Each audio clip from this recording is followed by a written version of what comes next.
Recording. Welcome back to another episode of the Green White Checkered Podcast. I am Andrew Fitzgerald. I am here with Joe, Austin, and Zach, and we're here to talk about Kansas. Hello. And there's a lot of news going on around the NASCAR world today. And then we're gonna hit a little bit of Bristol in the playoffs. So let's get at it, boys. Joe, why don't you start us off with the news? News. All right. So we got a lot of news that came out the last week and a lot today. I guess we'll start off with the big news today that NASCAR is going back on the no stage breaks road courses for the Roval. So we are going to have our stage breaks at the Roval. Not a fan of that at all. Nope. Dumb. I don't get it. So here's my thing is, I get it maybe on the bigger tracks where the cars are so spread out, you're going to have zero racing. But the Roval's the smallest road course. You're going to have lap traffic, and we're just going to eliminate that? Yeah, it's silly. Yeah. I don't. Go ahead, Jake.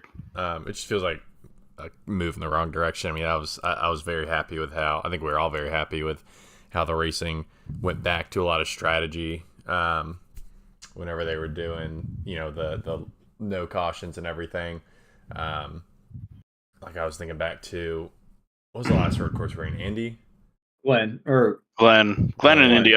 Glenn, because Indy was first, and that's what we got one. So. Yeah, I remember I think it was Chase or someone didn't qualify well, and I was like, oh, it's kind of nice that he doesn't just get to do that one strategy everyone always does, which is pit two before the caution comes out, then you're suddenly boom track position. Yeah, boom track position, then you hold it the rest of the race like that. It feels so cheap to me, and I think we were all advocating for like, hey, let's try this out everywhere, and now it's like, oh, we're actually reeling it back. So. There's got to be some reason for them doing it. I don't know if it's like back to the built-in, TV timeouts or whatever, or if it's that like social, us on social media are the loud minority and most people actually like the stage cautions. I don't know, but it definitely seems like to me, I do not like the decision at all. They just want the chaos. I mean, they still took their TV timeouts with the stage breaks the last few road courses. So they just want they want to bring back heartburn turn. But they're kind of contradicting themselves in a way. Like you say that, but then they do this new restart zone where they're going to make everybody run through the chicane. And that's actually going to calm down the restart. So it's sort of like a weird contradiction. Yeah. Because the whole reason why heartburn turn was so crazy was, they always say it on the broadcast 15 times, is that they go into turn one on a restart a lot faster than they do actually on a racing lap because they cut the chicane. So it's like, what do you want? I'm kind of confused here. And it's like, I also don't get it because we had, I'm pretty sure Sonoma, Chicago, and Coda all had multiple cautions, and then you had the Glen and Indy, which I believe only had one each. But they still had a caution. So it's like, you're telling me one more caution in those two races that only had the single caution would have made them somehow better?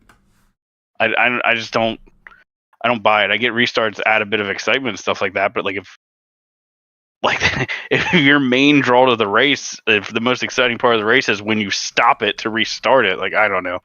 Is that sort of like a self-admission that this car sucks on road courses? I don't know. Yeah, I mean, you had that tweet and that guy replied like, "Oh, the most exciting part of the Roval is the restarts."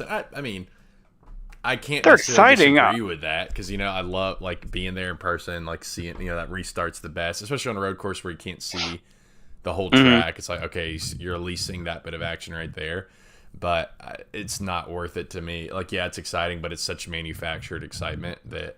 In three corners, it's done. Yeah. Once they single out, it's over with. So it's like, all right, well, why don't we just fire off 3 restarts and then call it a day? Go home. I don't know. I get restarts are exciting, but they shouldn't be the main focus point. It's silly to me. And I think really my biggest problem with it, if you want to bring them back, whatever, our stage is good or bad, that's a whole other discussion. Everybody's gonna have an opinion on it. I hate the idea of doing it in the playoffs while we're already through the season. If you want to do this during the off season, say in 2024, we're going to bring them back and blah, blah, blah. I'll bitch about it then. But to do it going into the playoffs, after we've already run 5 of 6 road courses, that just seems weird. That's like, I'm going to try to do a football analogy, big sports guy here. That's like saying to me, it just seems like you're going to give, you're halfway through your playoffs in football, and you're going to tell each team, all right, we're going to give each team an extra timeout, from here on out for some reason. Like, why? You can alter the game one extra time. Like, I don't know. It doesn't make sense to me why you wouldn't stick with a single format throughout the whole season, at least, especially in your playoffs. Like, I don't know. It's whatever. But that's what makes me more mad. Maybe they go back to it just for the playoffs, hate it, and then switch it back for next season. That's my hope with it. That maybe people complain enough or whatever that they switch it back. But that's at least my hope. Is that one thing I'm happy that they're doing it now and not the beginning of next season. At least we have some hope that they'll switch it back before next season. I mean, I hope they're ready for a bunch of I told you so's, because like as soon as this race is over and they only have the 2 stage cautions, the entire internet is going to go, see, they didn't do nothing. Yeah. Because the race is still going to be the race. Like two staged cautions aren't going to save it. It's just the road course package just isn't great. Yeah. Now, the other thing I was thinking, like, is this sort of like, the pretext of we're going to get rid of more road courses? Are we going to see the Roval go away and go back to the Oval? Did they already say Indy road course is going away? Is that a thing? Or is I think that Bob said unofficially unofficial. Yeah. So I would hope so. That's like the big rumor, right? Is that they're going to cut the Indy road course. So it's like, is Charlotte Roval going to get cut and go back to the Oval? Are we going to see this transition? Which I don't hate the idea of NASCAR being flexible. Like, I know we got road courses because the Gen 6 sucked on 1.5s, and that's like the entire schedule was 1.5s at one point almost. At least it seemed like it. So they sort of said, okay, well, road course racing is a little bit better. Let's shift over there. But now road course racing sucks. So why not be flexible and shift again? Joe, I don't get your hate for the Roval. I feel like every time I bring up the Roval, you're like, yes, get rid of it. Well, I don't. It was good when we had the Gen 6. I mean, I'm with you that I think we could go back to the Oval now, but I don't get. I guess as to why you don't like it, especially with Chase's dramatics there every year. I guess I said that in a tone that made it. I don't hate the Roval. Don't get me wrong. It's like the car number. He can't let it go. I love the Roval. Okay. I never said I hated the Roval. I just your tone implied it. That's all I'm saying. Because every time I bring it up, you're like, yes, burn it. But I'm like, oh, come on. But as we all know, the Coke 600 the past couple years has been amazing with next gen. So I'd love to see another playoff race with that. But yeah, like Zach said, hey, maybe for 1 year we go back to the Oval at Indy and Charlotte, and they fix the road course package. All right, bring one back, like rotate it. I don't know, whatever. But no, I agree, and I'm with you. And like I said, I agree. I think I would love to see it go back. And I think that's something that I mentioned this a few weeks ago, that the NASCAR schedule is a lot more fluid than I think I've realized before, where they can just kind of make changes like that. Especially with like how good these cars have been doing on 1.5s, how good the 600's been and everything. Yeah. I just have to me, the Roval revitalized Charlotte in a way with the 6th gen. Because everyone hated 1.5s and they threw in the Roval, and I mean it was made Charlotte great again a little bit. Yeah. So I love the Roval, but I agree. I think we could go back to it. I just wonder how hard, because I'm sure that SMI put tons of money into getting everything race ready for that infield and getting everything laid out for that. I'm sure that was a huge investment for them. So I think that might be more the battle for NASCAR right now, is getting SMI to go back to doing 2 ovals after they've done so much for the Roval. And I wonder too, this is a little bit of not saying they can't do both, where they can't still do the Roval for some series but still do double ovals for NASCAR. But weren't they? I don't know if this was ever official, but they did did they do some testing with IndyCar there, or was it just they did iRacing laps with it with Joseph Newgarden? I think it was Newgarden. It was one of the Penske guys, I'm pretty sure, ran some laps there. So I wonder if that's maybe, maybe they're going to be hesitant to get rid of the Roval. I know I'm kind of hyper-fixing on the Roval right now, but anyway, I wonder if they're worried about getting rid of that too, because of maybe other motorsports wanting to run it more like Indy. But anyway, I digress. I mean, hopefully they, road course or not, hopefully stage cautions aren't here to stay for at least road courses. They could certainly still, I mean, it's not like if you keep NASCAR from, you kind of said, you keep NASCAR from running the Roval, it's not like other series can't. You can still have an IndyCar weekend if you want to. I am interested.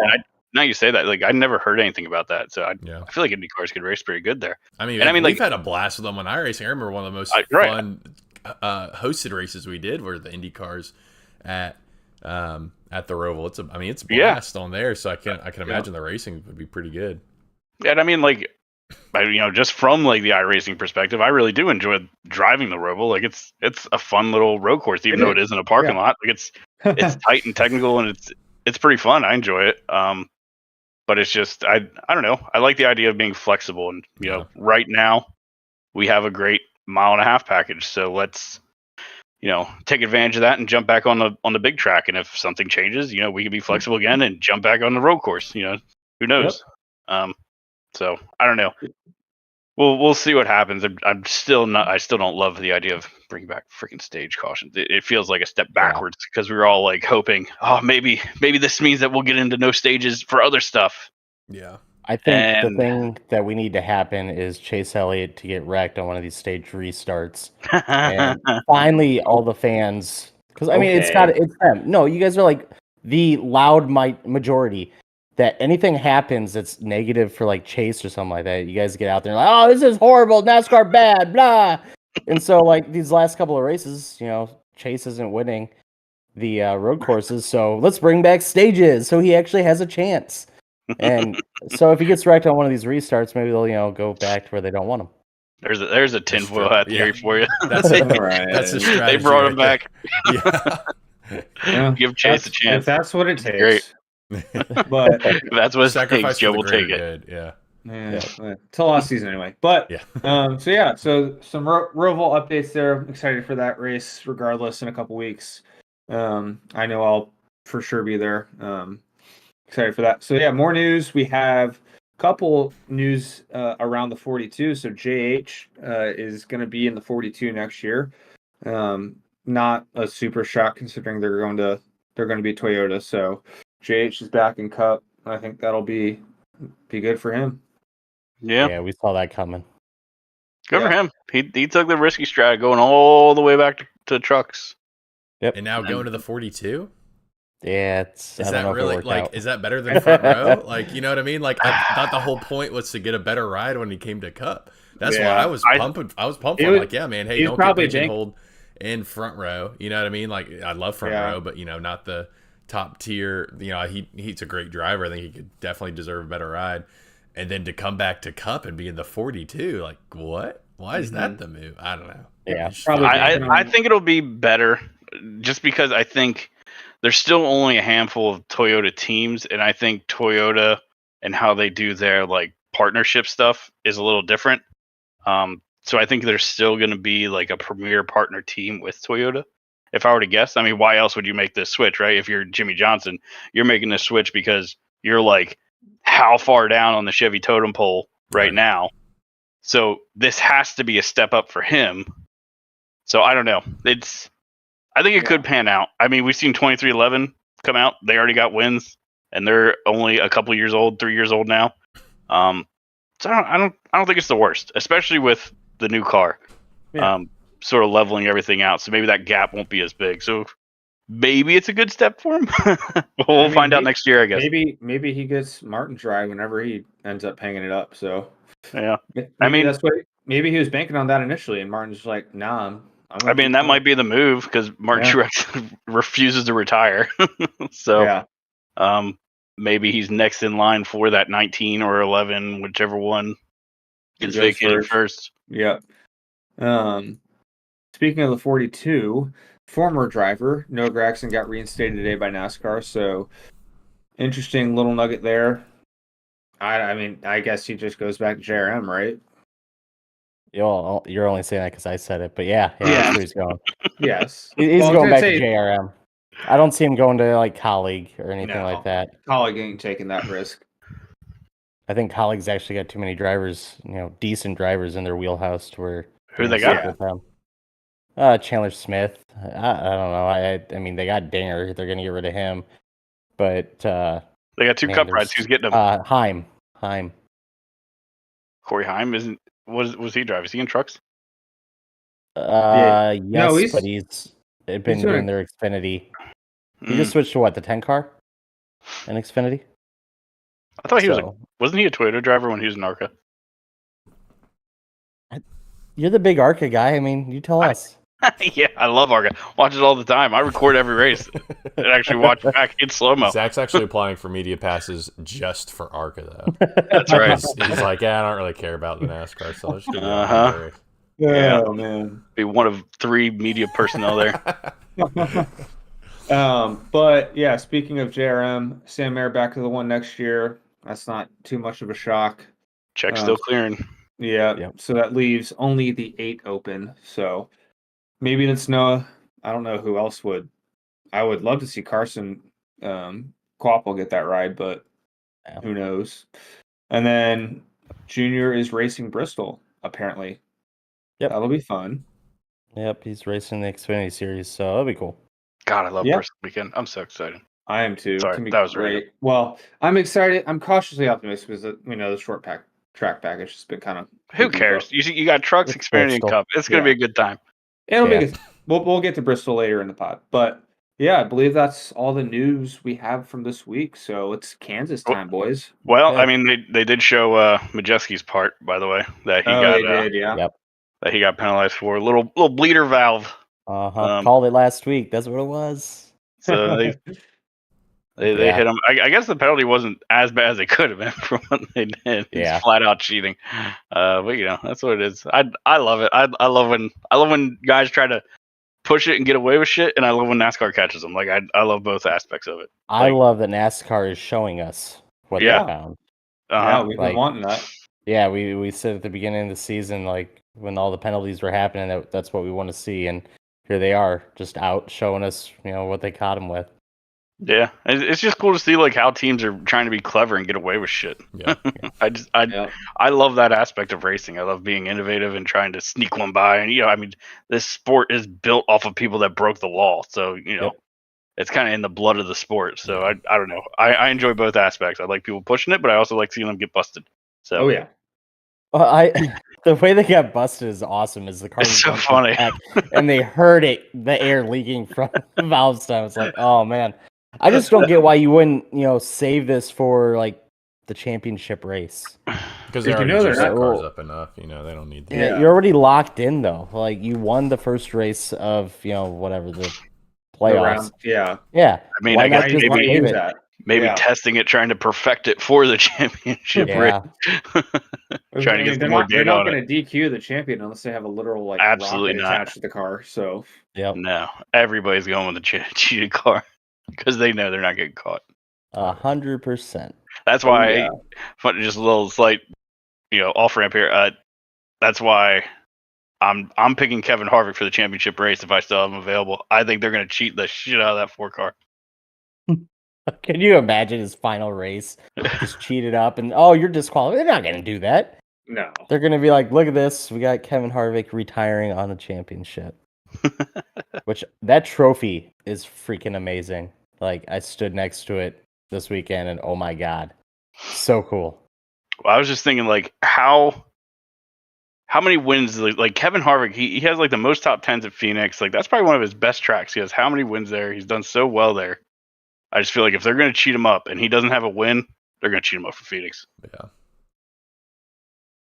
It's interesting. We'll see if he gets that far. That's my theory. I mean, I think they're going to do it whether he's in the playoffs or not. They'll go out with a win, period. They're just going to cheat the shit out of his car just to get him a win. I can see it. Hey, what's funny, too? I was watching some old races. His crew chief, Todd Barrier, back in like the 06 days when he was at RCR, sounds exactly like Rodney Childress. It's crazy. Because like I heard like the radio communications like, what? Him and Rodney are together that early? Oh, no, it's not Rodney. That's funny. Love that. Okay, anyway. So is that it for news, Joe? That all you got? So. Let's hit Kansas, baby. Yeah, let's go to Kansas. So Tyler freaking Reddick. Speaking of standing next to the trophy, though, Andrew. Oh yeah, man. Oh, so excited. Like, I knew on that restart he had one chance, and like, I'm standing at the start and finish line on pit road, and the green flag drops. Denny Hamlin, I don't care what he says, he didn't get a poor restart. He did that shit on purpose. He got a slow restart because he knew he could if he held Kyle Larson up Reddick was going to win this race. And Reddick drove the perfect race, or 2 laps basically, to get that win. And it was. I mean, he did everything perfect. Yeah. He had that high side, he had that open spot, he took it down the back stretch, he got alongside Kyle Busch, threw it into turn 3, and then just got the run out of 4, and that's all she wrote. But oh man, I was standing there and I'm cheering on, and the girlfriend's next to me, and she's like, Don't you're not supposed to cheer. You can't fanboy. I'm like, I don't care. Like, let's go. We're allowed to fan. Yeah, we're allowed to fan. That's our whole shtick. So we're a fan podcast. Andrew, how was your behind the scenes media credential experience overall? It was amazing. Like, I don't know. I've been a fan for 25 plus years in NASCAR, and wow, like it's just a whole new experience. You get to see everything. Going to the bathroom, and you look over. Oh, hi, Joey. Logano's in there. It's like, whoa, fuck, this is weird. Brad Keselowski in a porta potty with his king rolls. Yeah, yeah. It's just so awkward. Like, you're next to these guys that you see on TV all the time, and like listen to the Gluck podcast where he's talking about being in a secret room inside the media center. I was right there next to him when he was asking Matt if there was a room that he could do the podcast in, and Matt's like, "Oh, I think I got this room over here. We'll see." And like, it's just like, hey, I was there for that. Yeah, it's cool. And it's just so weird just looking over and seeing all these people that they're big NASCAR names. Yeah. Wild experience. I don't know if you noticed this, but this is something I meant to bring up last week. But there's like a clear pecking order walking around like the pits. Like kind of how people move out of the way. Like, obviously first and highest on the totem pole is the guys in fire suits or like the team shirts, like, clearly working for the team. Then second is media people with the vests or cameras or whatever. And then third is just the regular hot passes. So you're like walking through pits and people are like moving out of the way for you. And you're just like, I'm really not that important, but thank you. I feel really cool right now. I'm royalty now. Yeah, exactly. Yeah. It's just like the funniest. It's the weirdest feeling, but it's like so cool. You're like, what? Like, how do we have this? Pretty much. Move out of the way. We have 20 listeners a week. Yeah. Well, and it's like, so I guess my first experience with this was on Saturday during pre-race. We're sitting there, we're on pit road or whatever, and they say before or the end of the national anthem, you're supposed to get over the wall. So again, there's these 2 spots right at start finish line that media and that can get right up on the wall. So we hop over there, and there's just a shit ton of people in these 2 spots. And girlfriend's like, "Oh, there's too many people here." And then in come the officials with these metal gates and cones, and they're like, everybody back, and like we kind of look at them. And they're like, "You're good." And like they kick everybody out. It's just me and the girlfriend there. It's like, peasants. It's such better than you. It's such a cool feeling. That was like one of the coolest things for us, was just being like feeling really official. So I'm glad you got that same feeling. The one that really got me, and I don't know if you guys had this at Darlington, the red carpet. Did you have that?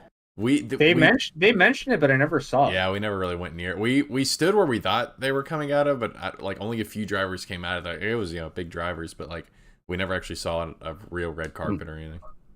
Yeah, so at Kansas, they have it really set up really cool for the fans, where you have garages on both sides, then the media center's in the middle, and then there's this fence with like a cutout that's this big, so you can like hand drivers stuff to sign, and the drivers will walk up to the fence, sign stuff. It's really cool.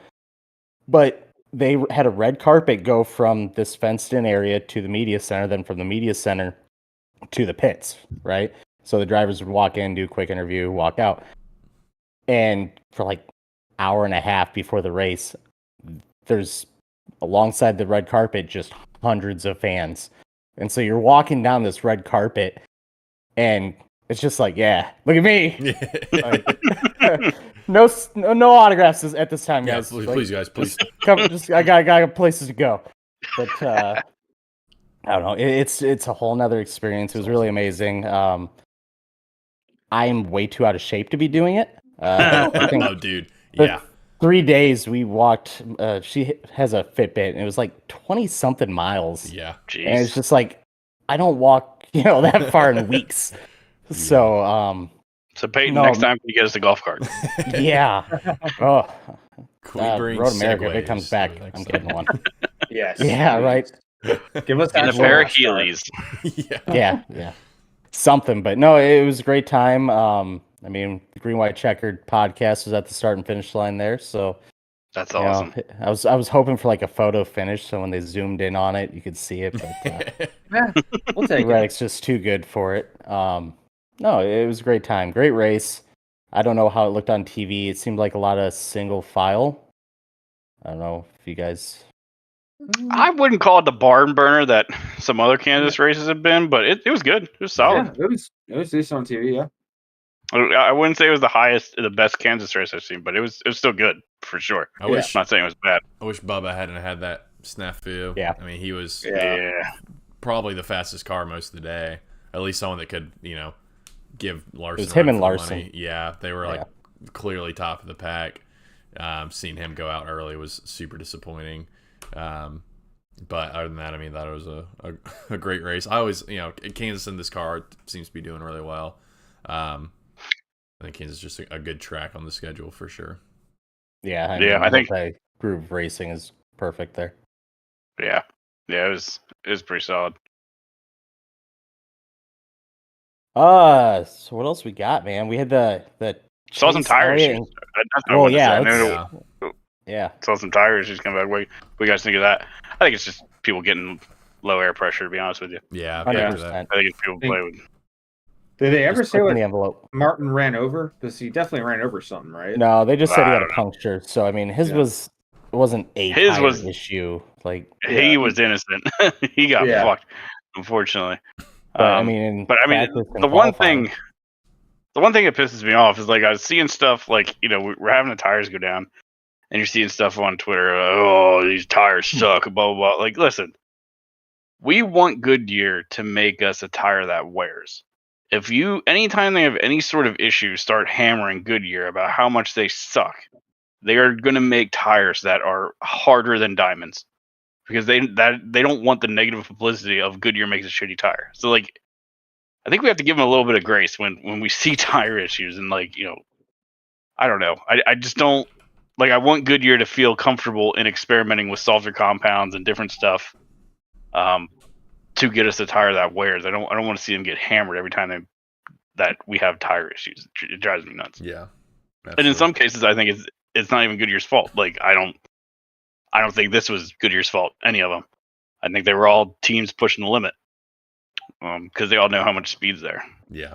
Yeah. I think so. Yeah, especially at this point, into the playoffs and everything, guys trying to do anything they can to get the edge. I definitely would put a lot of it on that. Maybe just running too hard. Like maybe that was some of the issues too. They're just pushing the tires too hard, but I don't know. To me, it feels more like kind of the same issues we were facing like early on with this tire. Guys just pushing it too much. Yeah, it reminded me a lot like last year, but not as bad. So I think they learned their lesson, but just pushing it a little bit too far still.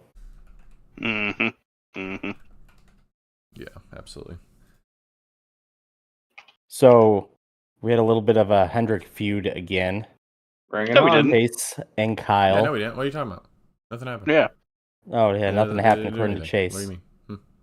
Huh? What? Yeah, Didn't see anything. Did you see? He had a Sirius XM interview too. yeah, They did the same Where thing he's where he like- just denied that it was anything. yeah. He basically he put the blame on everybody else for blowing it out of proportion. For Like- what? Huh? Like he's like, we talked about it. It's no big deal. We talked about it like adults, and it's over already. So there's nothing really there. So unfortunately for all you guys like to make drama about, like I mean the interview. I think I linked it in our Boredom. general. The interview sounds pretty fucking arrogant to me. Like Here's the I don't know. Maybe I'm reading something into it, I but don't know, man. Chase Daniel has seen- Trotta went off on him. Did you see that thing? Yeah. He went off on him. I loved it. Chase has been kind of in a mood recently. I feel like I wonder, he almost seems like he's a little peeved about the whole missing the playoff situation because he seemed a little bit extra touchy recently, which is good. I don't mind seeing personality out of Chase. But it was just like, it's like, come on. Like, if he literally, in post-race interview, if you just been like, yeah, it was a misunderstanding. I didn't realize that Brad was coming out of his pit stall at the same time to push Kyle into me, you know. So, I talked to him, he explained it, whatever. Like, then it would have been done. No one would have talked about it anymore. You know what I mean? Like, it wouldn't have been brought up on Sirius XM. Like, nothing would have come up. But it's the fact that he denied anything happened at all. Like, he didn't ram his teammate coming off a pit road. That's why people have talked about it. So, like that's why they keep asking him about it. It's like, Chase, like, what did you do? And like all he had to say was, "Oh, it was a misunderstanding. Like, I didn't realize that happened." Right. But instead, I don't know how his spotter doesn't see that. I don't know how his spotter doesn't. Yeah. Oh, hey man, that wasn't on him. Like, even after he bumped him, be like, hey man, that wasn't on Kyle. I don't know if his spotter said anything about it. But it's just like it. I don't get why he's acting like it's our fault for blowing it up when he's just denying it. Like. Well, and he's in this interview, he's like, I think Kyle and I's relationship is, as good as it's ever been, or something like that. I can't remember the exact quote, but basically saying him and Kyle are on great terms. It's like, no, you're not. Yeah. If you're on great terms and he bumps you in pit lane, your first reaction isn't, I'm going to door the shit out of him. Yeah. Your first reaction, you give him the benefit of the doubt. Like, oh, spotter, what happened there? Why do you run into me? Like, you don't just go up and hit him. Like, and I think Chase it's just like this series of bad decisions that he just keeps making. Like, I mean, nothing bad happened from hitting Kyle, but like it could have. Like, yeah. what have you bent a toe link? What if you cut a tire? Cut the tire down, yeah. So right. Yeah.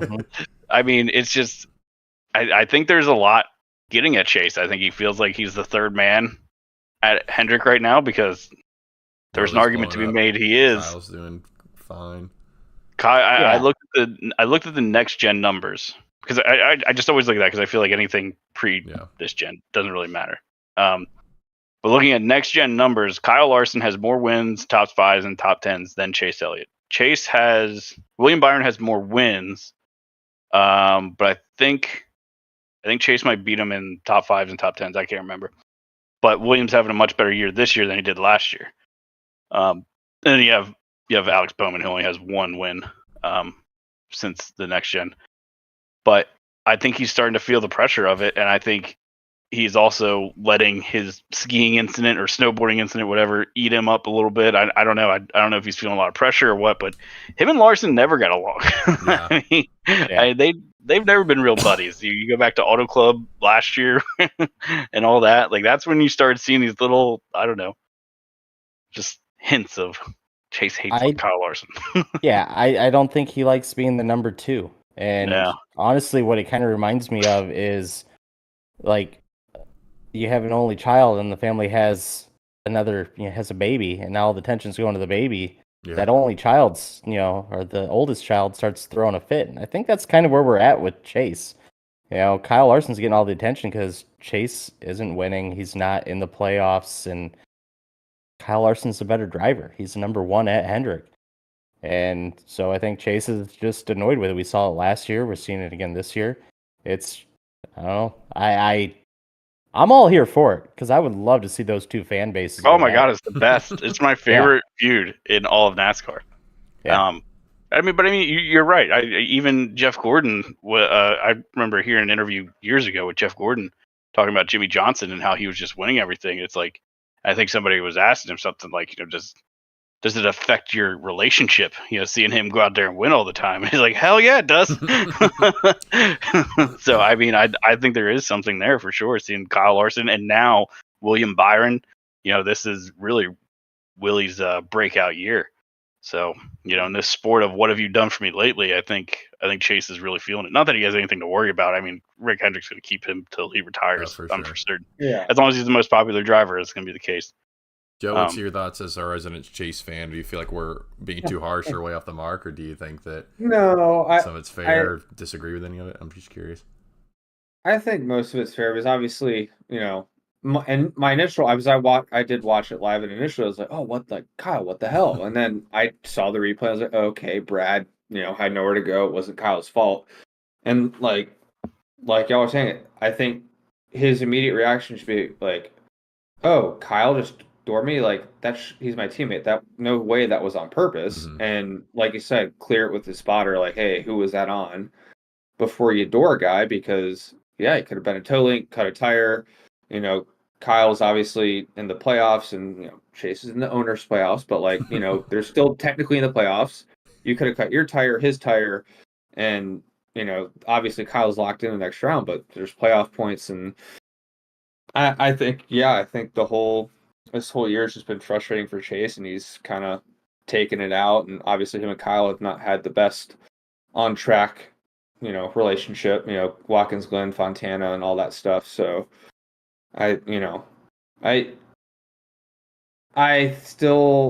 think he's number two. I'll give you that. I mean, he still made it to the championship last year and won 5 races. Larson didn't. So but I agree. So you're saying this right year, now it's this Willie, year, Chase. this then year Larson. This year he's definitely 3.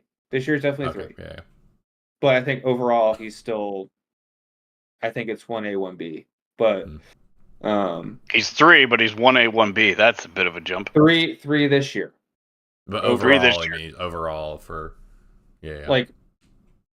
because yes, Williams breaking out, but this is his only year he's won 5 races. Let's see William do it for a few years in a row like Kyle has.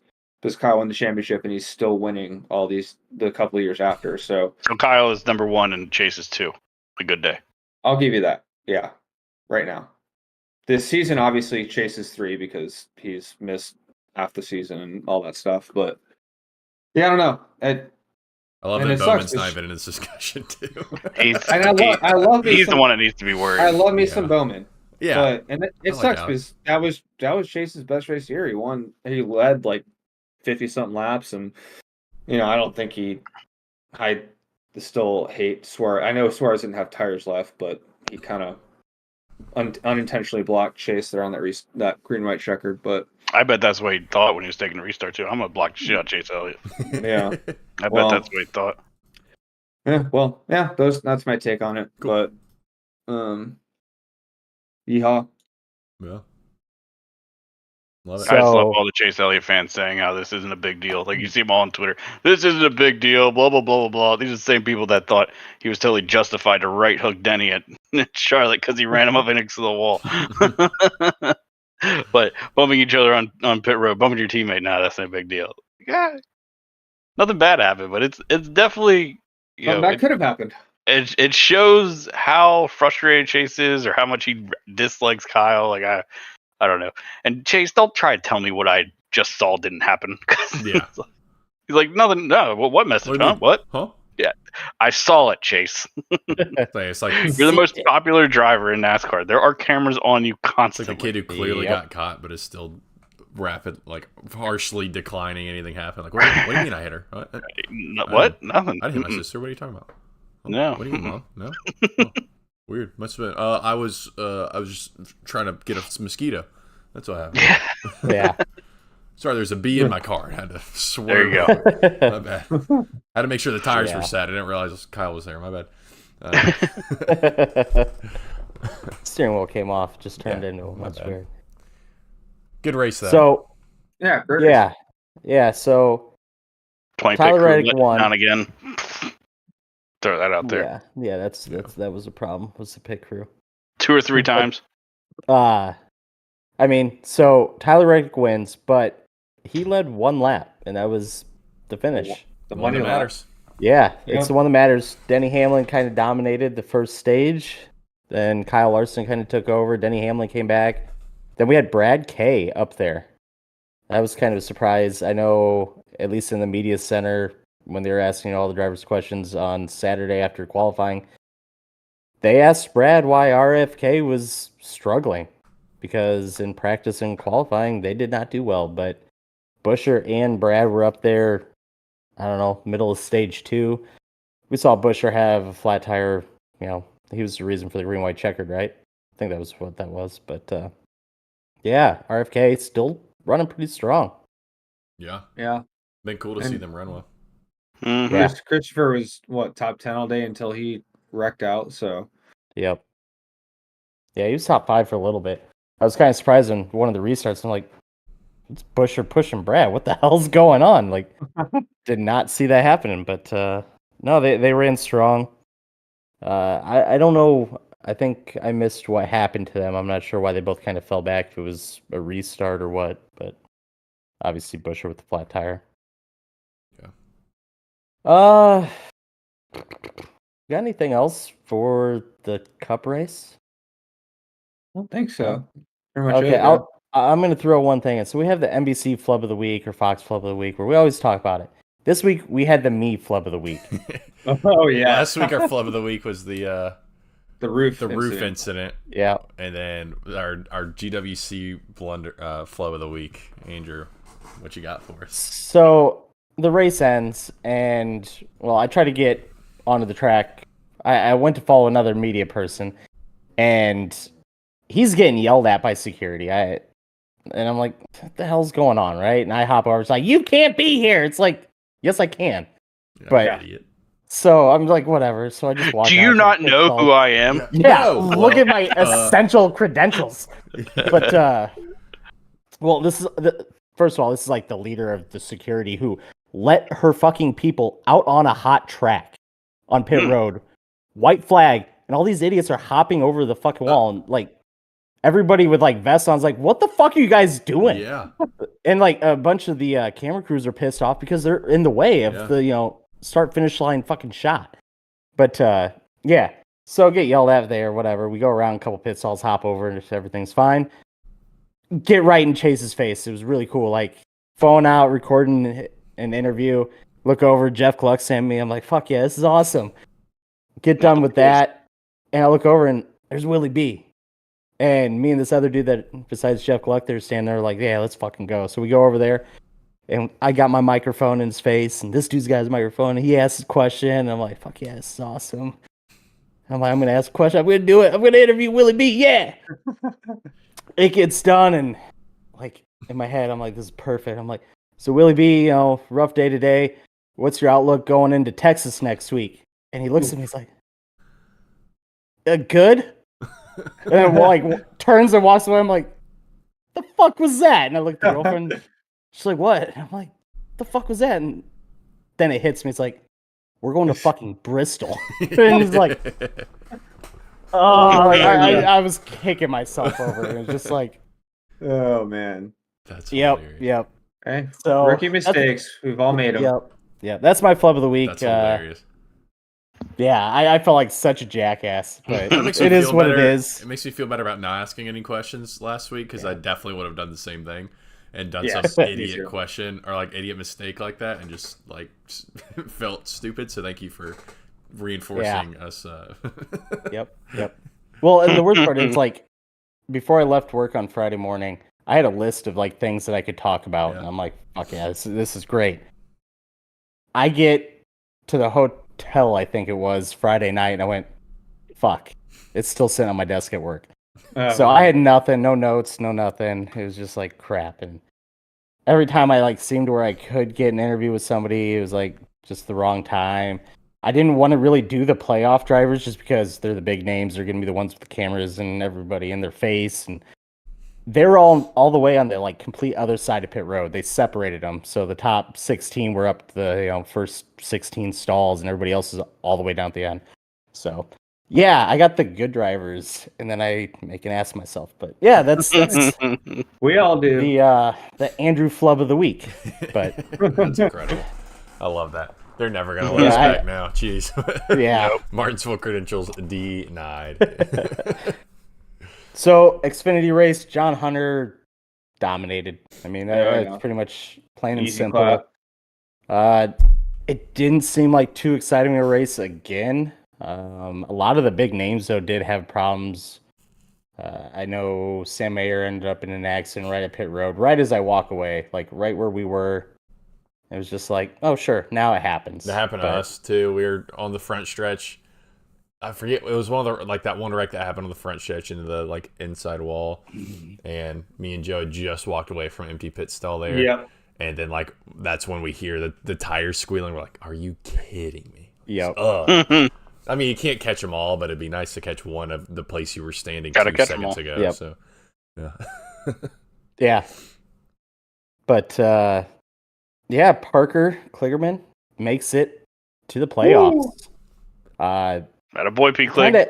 Yeah, they Love kind of had it easy. The 98 car all day just had nothing but problems. So, What? I No mean, way.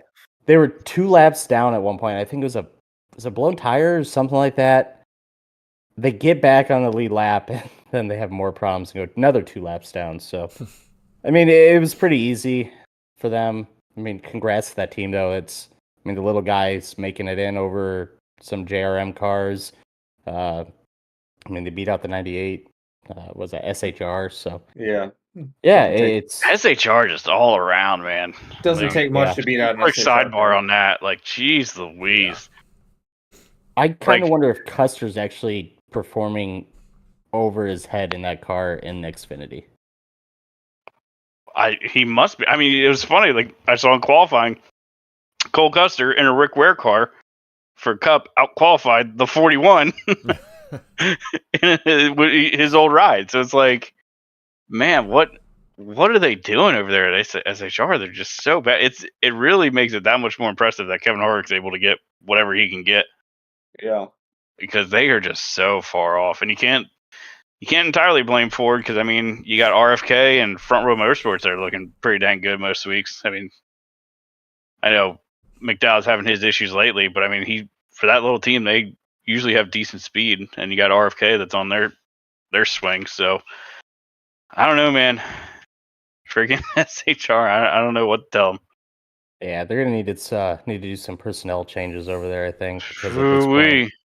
there's Something's gonna have to nothing's change. going right. Yeah, they got to do something.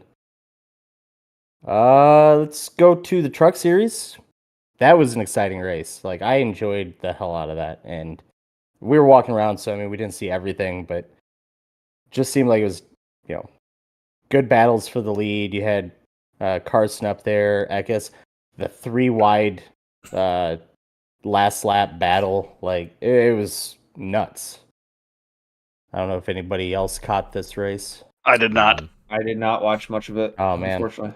I did But see it was the exciting. 3 wide last lap, so I saw the replay of it because people were talking about how boring Fox makes it sound. So I did watch that, so that looked kind of crazy, but yeah, I didn't see the race. Yeah, no, it was my first night race. I've never been to a night race, so I was really excited to see the trucks under the lights. And I wish we had more Cup night races.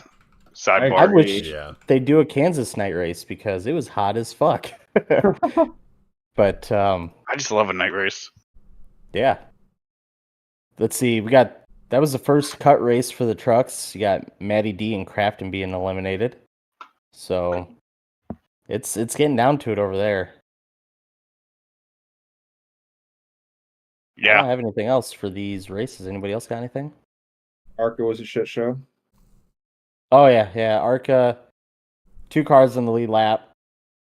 Tony that's Behringer or whatever finished third, a lap down.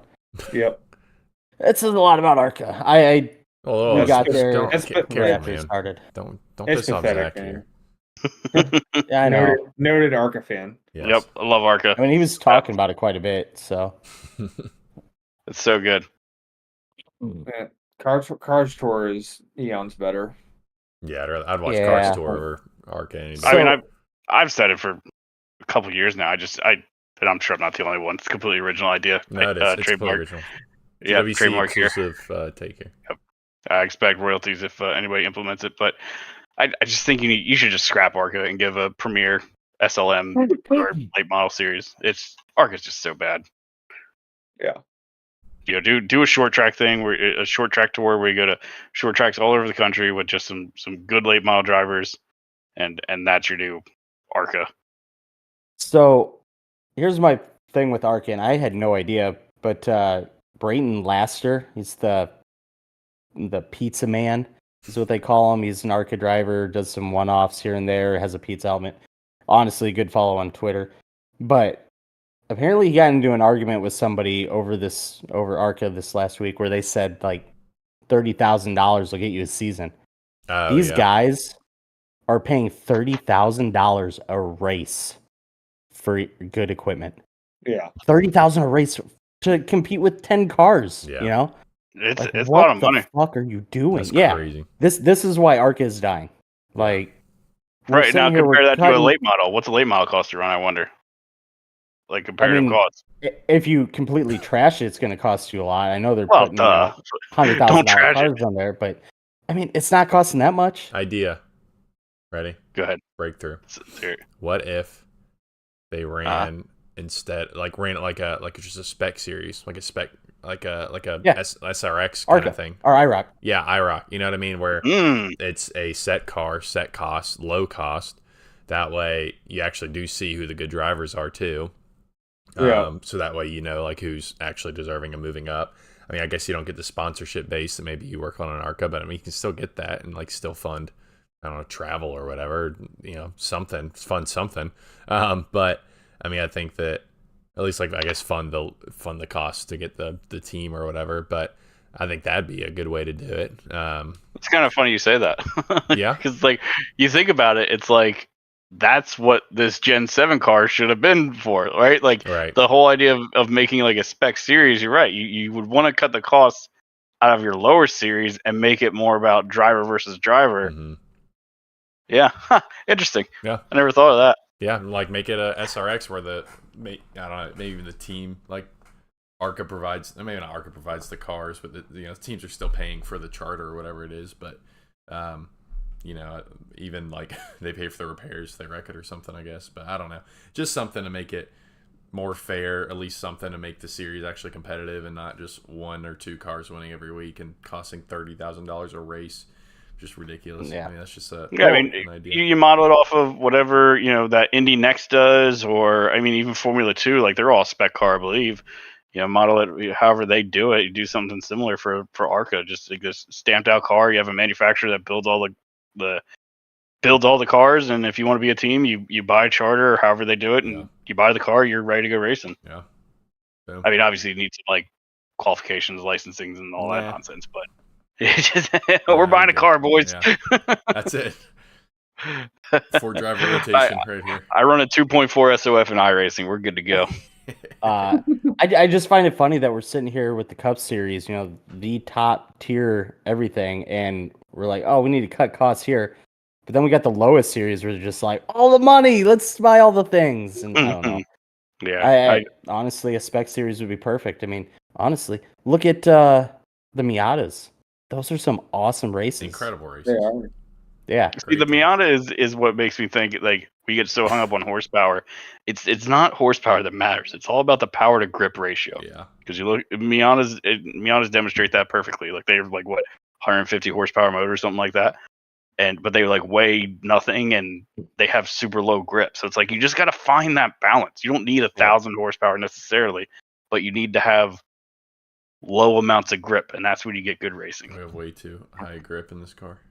That's the problem. Our ratio is skewed too far to grip. It's a good point. I agree. Just wait for those hybrid motors. They're coming. I'm telling you. I was going to try to ask somebody about that this week. Like, what do you think about this? And we have a theory. Yeah. Like, honestly, if like I ended up like next to Hamlin, I would have been like, hey, Denny, what do you think about this? But if I could bet on a theory, I'd bet on it. Okay, so let's get away from Kansas here. Let's go to our point situation.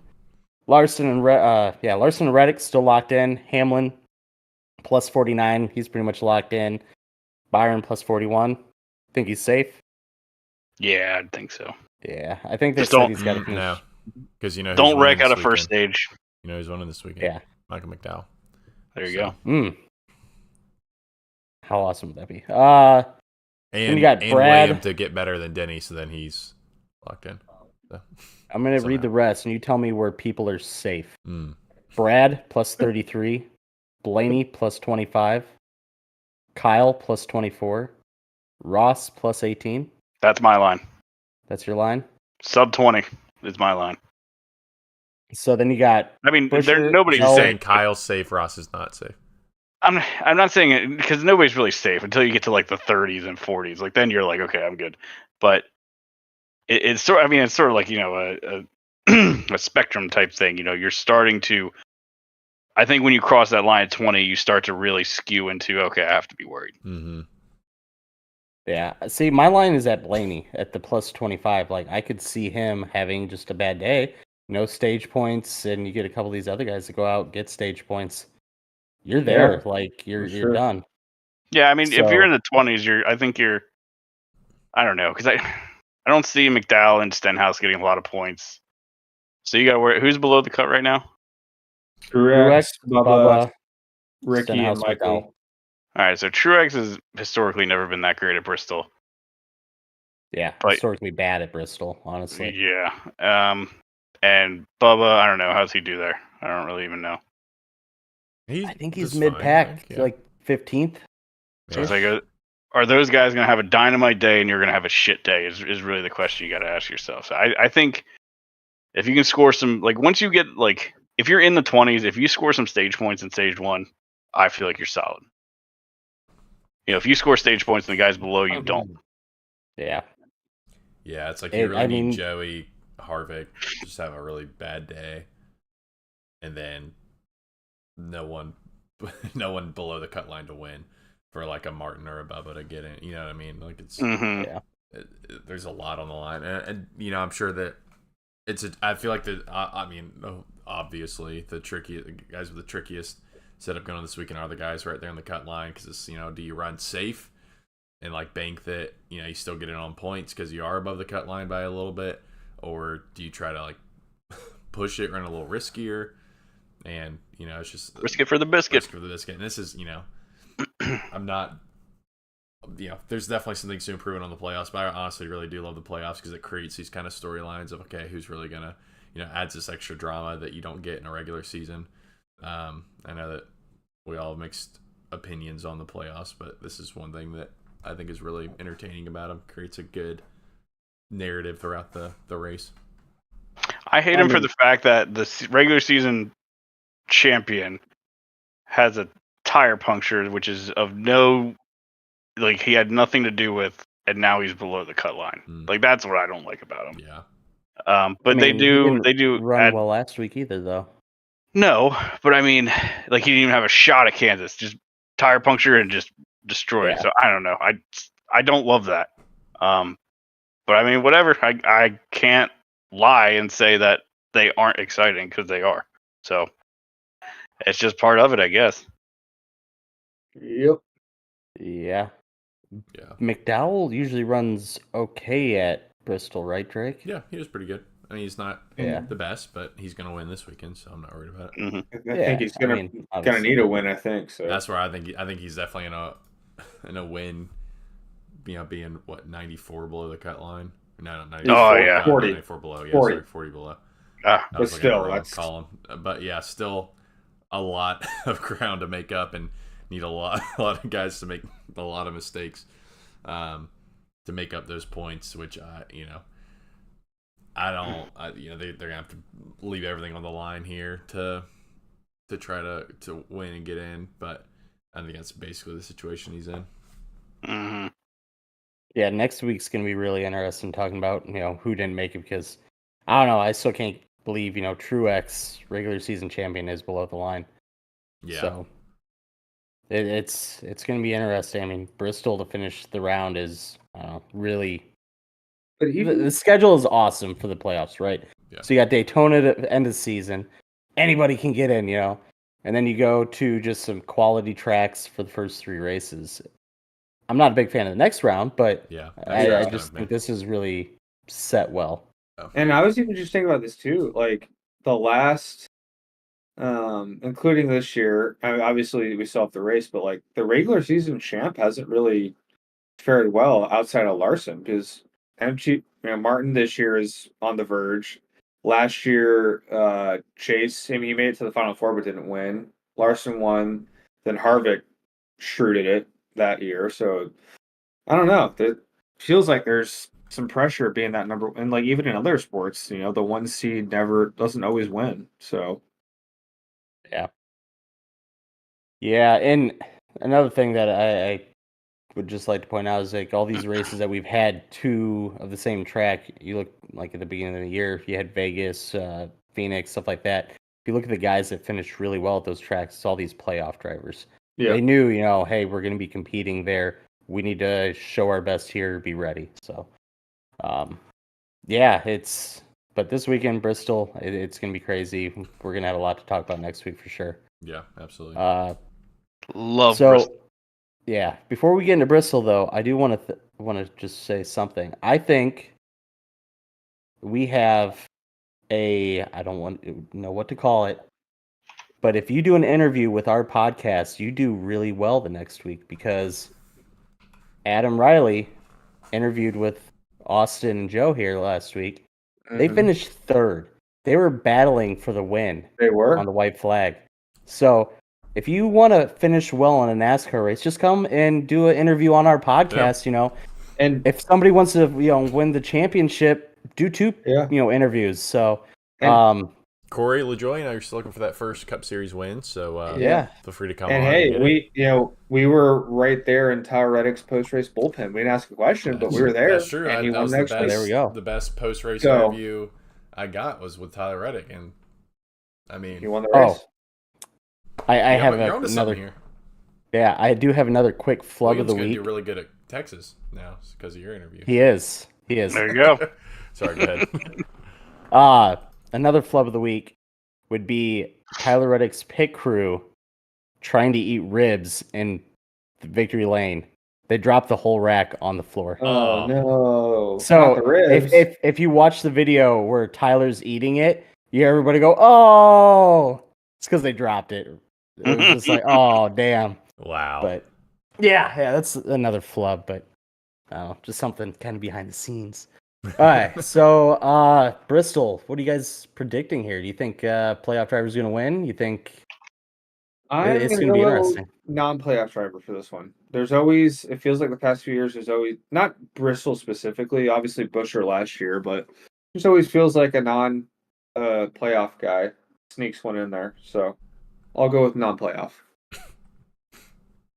But I think I hope it's a great race. The short tracks this year have been kind of meh, but we'll see.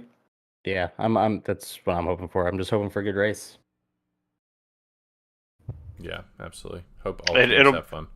It'll be a good race because I am getting some wings, I'm getting some pizza, and I'm getting probably some whiskey. So it's gonna be a great race. Hey, come on! Is that Saturday night or Sunday night? Saturday night. Saturday night. So I'll be getting back into town from Boone just in time for the race. Perfect. I might have to do. Oh, we lost Zach. But no, it should be a good time. Did we lose Zach? He's still in chat. All right, but let's keep going. Yeah. All right, so we're gonna move on to kill count. We only had one. McDowell getting into Cindric out of turn 2. It has no real change. Yeah, we lost Zach. No change in our kill count. Joey's still leading it by a lot, and then Bell's actually is not winning by a lot. Bell's right behind him with 15. Yeah. So cool. That's all we got. Let's go to Survivor. Zach's still trying to get his stuff fixed. So I won with Tyler Reddick. Then we had Austin with Larson, Zach with Bell, and Joe. You made it 3 whole laps. Good for you. True outs. Me. Yep. So I retained the lead. No longer tied. Got 81, followed by Joe with 78, Austin 77, and Zach 68. So cool. Wait, no, that's not. There's only because he was at 68 last week. I don't know if he updated his score at least. Because remember, he only needed 1 point. It auto updates, or maybe he needed 3 points to be at 69. Nice. Yeah. Anyway. Cool. So I get the first pick? Yeah, Joe. Am I back? Yep. Oh, he's back. Yeah, you're back. Gotcha. I wiggled my webcam wire and Discord just completely died. Cool. So, okay. Well, don't do that. My Survivor pick, Chris Busher, obviously won last year, and RFK is strong right now. What are we doing? Survivor pick? Yep. Yeah. Yep. Okay. You're up. Who do I want? Who'd you pick? Busher? Yeah. Mega Busher. I'm gonna go with Elliott. Why not? I like the pick. Case, huh? Okay. I have no logic or reasoning. I just don't know who else to pick. You just want to finish and the back. Yeah. Uh-huh. Burner pick. Yeah. Good One call. of these races, NASCAR is bound to skew it so Chase You're wins. just trying to get your 1 That's point. what the Roval's for. Yeah, you're trying to get your 1 point so that you can hit 69 this week. That's really what you're doing. That's it. Yeah. And then if I hit 69, I'm done for Forfeit. the season. Yeah, that's fair. Just done. I'm gonna do Christopher Bell. Always runs. Oh, you fucking suck. Bell is very good. That was gonna be my pick. Yeah, no. Oh, I liked the Busher pick. That was gonna be there, and I was like, no, I'm going Bell. And so you guys kind of stole both of them. You're still gonna win this week, watch. Let's hope. Yeah, because so. that freaking picker won't help you out. Yeah, true. Yeah. Let's go with Joey. We're gonna go Logano. Oh, Maybe, Joseph Logano. Chase will end up, getting put in the wall by Joey this time. I think he did say that the short tracks kind of hide Ford's disadvantages, so we'll see how he does. Of course, What? It's gonna be Brad. Just watch. It's gonna be Brad. what, Brad winning? Yeah.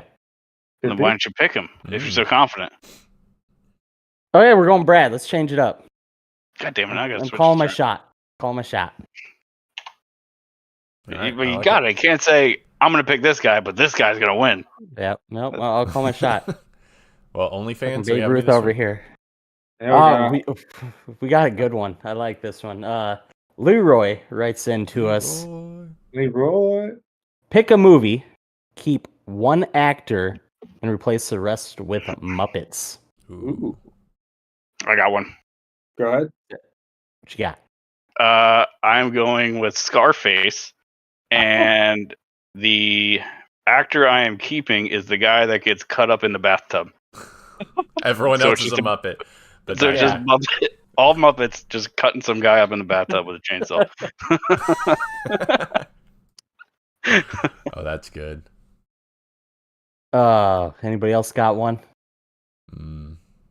Ooh. Something that would be funny.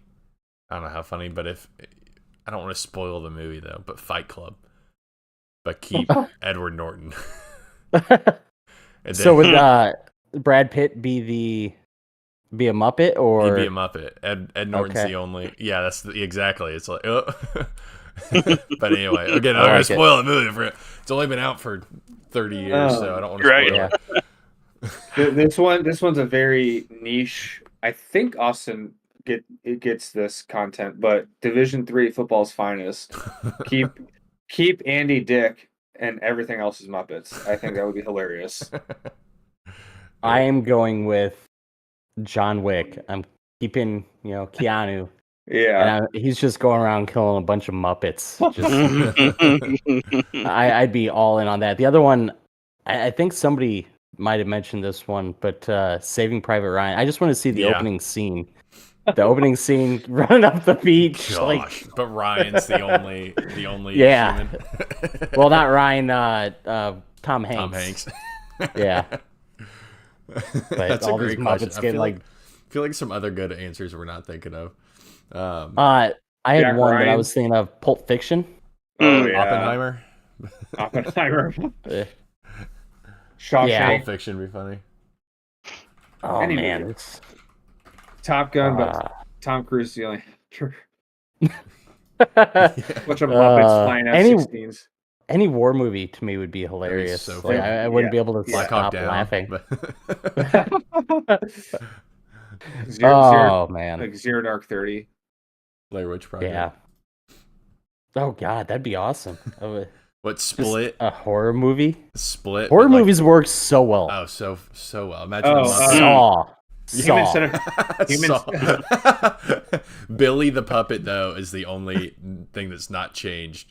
He's Human got a Centipede. Muppet sawing his leg off. Oh my god. Oh gosh, but only one of the humans. Only one of the parts of the centipede is human. The others are Muppets. Whiplash, but only the drummer is the human, and the guy screaming at him the whole time is a Muppet. That'd be good. But the clown's a Muppet. Ooh. What about like Twilight? They're just all a bunch of what's the Dracula from the Muppets? Just a bunch of him running around. American Psycho, but The Christian Count. Bale's a human. Trying to think of like Oh man. I don't know. This is two We non-PG could go for the we could go podcast. all night. Yeah. I know. There's Like, so many good doing ones. like a raunchy kind of movie. All Muppets. Oh, it's a great question. Like you said, we could go on all night just thinking of funny stuff. Fast But, and Furious. Anyway, okay. There you go. yeah, I think Paul we're gonna Walker. wrap things up. Oh man, Fast and Furious! I would enjoy the hell out of that. That'd be so Rest in peace. funny. Rest in peace, Paul Walker. RIP. Forward out. Fun fact: Yeah. I watched my first for the first time I ever watched the original Fast and Furious. The first time ever? First time ever on a plane flight. When? Like a few weeks ago. Where was I Oh flying? my What? God. That's the only one I've ever seen. Never seen another one. I tried to watch and Zach's camera's off again. We lost he's him back. again. Oh, Yeah, I'm still here. Oh, there you go. hello. I tried to watch Too Fast, Too Furious the other night, Yeah. and we were on vacation, but That's a bit weaker. Yeah. it's a what? It's a weaker film. Yeah, but like it's not free anywhere. Like you have to rent it from somewhere. I don't want to pay. Really? I think they're on Netflix right now. Are they? I think so. I think I saw a bunch of Fast and Furious movies on Netflix. Double check me, Maybe I'll back look check me again, on that. But Yeah. Okay. they're I'm kind of. they're the best worst movies to Yeah. watch. I want to know the cutoff point. It's kind of like in Saw, like you stop Was it? watching at certain points, just get more gross than they do, like actually like entertaining. I think I and stopped scary. at 6. Fast It's and 6 or Furious 7. Saw? Fast and Furious. Fast and Furious. I actually never saw. Whichever one had. I got to the see brother. 7. I got to see 7 just because that was Paul's last film. I'd never There you seen go. that one yet. But 6 was the last one I saw. So is that Paul's actual last film, or is that the one where they like CGI'd his brother to make him look like him? I mean, it's like 90% Paul. I think they Okay. CGI'd. I think it's like 99% Paul. I think they CGI'd his brother in like that very last scene where like they drive away.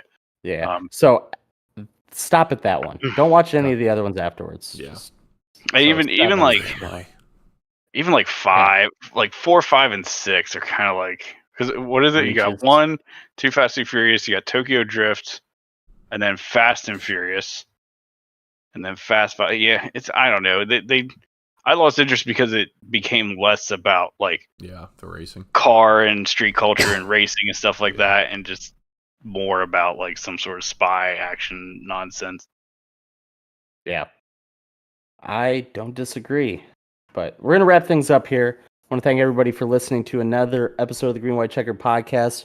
Check out our TikTok. We're putting a lot of content up there, a lot of cool behind the scenes type stuff. I know we have an Instagram.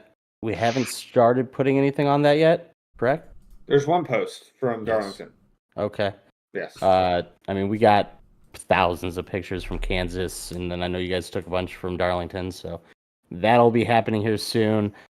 Obviously, we're on YouTube. You're watching us right now. Spotify, Apple Pod, all the major ones. Hit us up, follow, rate. It helps us out when you give us a rating.